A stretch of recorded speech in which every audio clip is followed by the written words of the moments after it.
বানাবো ডিমের দো পেঁয়াজা। কীভাবে বানাচ্ছি দেখুন, ছটপট দেখিয়ে দিই। এর জন্য ডিমটাকে আমি সেদ্ধ করে নিয়েছি, এর গায়ে একটু একটু করে আমি এইভাবে কেটে কেটে নেব।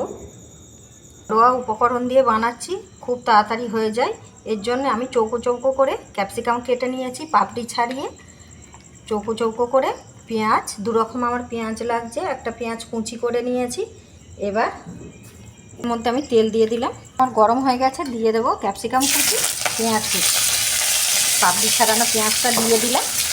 পেঁয়াজটা একদম জোর দিয়ে ভাজতে হবে, কেননা আস্তে করা থাকলে নরম হয়ে গেলে ভালো লাগবে না। এই জন্য ক্যাপসিকামটা আমার ভাজা হয়ে গেছে, এবার আমি তুলে নেব। এর মধ্যে আর একটু তেল দিলাম, এর মধ্যে আগে আমি নুন দিয়ে দিলাম, হলুদ দিলাম, সেদ্ধ ডিমগুলো দিয়ে দেবো। উলট পালট করে লাল লাল করে আমি ভেজে নেব। ডিমের মধ্যে হলুদ না মাখিয়ে এইভাবে তেলের ওপরে দিয়ে ভাজবেন, যে কোনো রান্নাতেই রঙটা ভালো আসে ডিমের। তুলে নেব। তেলের মধ্যে ফোড়নে দেবো এলাচ, দারচিনি, লবঙ্গ আর একটা শুকনো লঙ্কা। কোঁচানো পেঁয়াজটা আমি দিয়ে দেবো। পেঁয়াজের মধ্যে আমি স্বাদ অনুযায়ী লবণ দেবো, পেঁয়াজটা নরম হয়ে যাবে। ভাজা হয়ে গেলে পেঁয়াজটা দিয়ে দেবো কুচি কুচি করে কেটে রাখা একটা টমেটো। টমেটোটা দিয়ে আমি গ্যাসের আঁচটা একদম আস্তে একটু করে দেবো, তাড়াতাড়ি তাহলে মিশবে।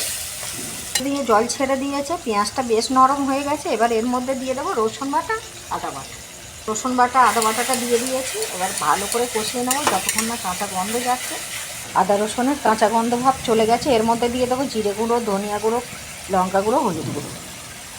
এবার একটু ভালো করে আমি কষিয়ে নেব।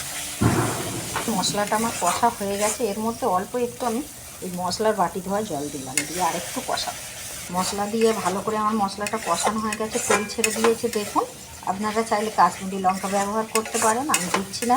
এবার আমি ডিমটা ভেজে রাখা দিয়ে দিলাম, একটু নাড়াচাড়া একবার করে নেব। এবার এর মধ্যে আমি অল্প একটু জল দেব।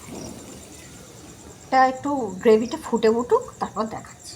গ্রেভিটা আমার ফুটে উঠেছে। এবার ভেজে রাখা ক্যাপসিকাম আর পেঁয়াজটা আমি দিয়ে দিলাম। ক্যাপসিকাম আর পেঁয়াজটা দিয়ে বেশি ফোটালে হবে না, তাহলে নরম হয়ে যাবে। চেরা দুটো কাঁচা লঙ্কা, অল্প একটু ধনেপাতা কুচি দিলাম, আমার কাছে অল্প ছিল, আপনারা চাইলে বেশি দিতে পারেন, ভালো হবে। দেবো গরম মশলা গুঁড়ো। এবার আমি নামিয়ে নেব। আজকের রেসিপি ডিমের দো পেঁয়াজা আপনারা এইভাবে বানাবেন, খুব সহজভাবে বানিয়েছি।